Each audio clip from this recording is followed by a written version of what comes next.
বৈষম্য বিরোধী ছাত্র আন্দোলনে হতাহতদের পাশে দাঁড়িয়েছেন ইসলামিক স্কলার ও আস-সুন্নাহ ফাউন্ডেশনের চেয়ারম্যান শায়খ আহমদুল্লাহ।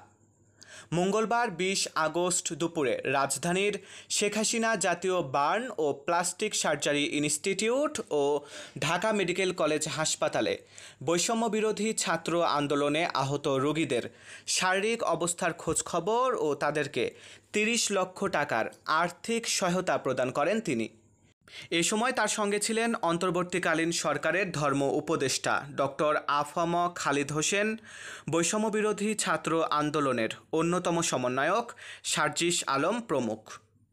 শায়খ আহমদুল্লাহ আহত রোগীদের শারীরিক অবস্থার খোঁজখবর নেওয়া শেষে সাংবাদিকদের জানান, আস-সুন্নাহ ট্রাস্ট বৈষম্যবিরোধী ছাত্র আন্দোলনে আহত রোগীদের চিকিৎসা সহায়তায় এ পর্যন্ত ৫ কোটি টাকা আর্থিক সহায়তা প্রদান করেছে। এ ফাউন্ডেশন পরবর্তীতে আরও ৫ কোটি টাকা আর্থিক সহায়তা প্রদান করবে। এদিকে মঙ্গলবার সকালে বৈষম্যবিরোধী আন্দোলনে আহতদের সার্বিক খোঁজখবর নিতে ঢাকা মেডিকেল কলেজে যান বাংলাদেশ খেলাফত মজলিসের মহাসচিব মাওলানা মামুনুল হক। আহতদের দ্রুত সুস্থতা ও আন্দোলনে নিহতদের আত্মার মাগফেরাত কামনা করেন তিনি।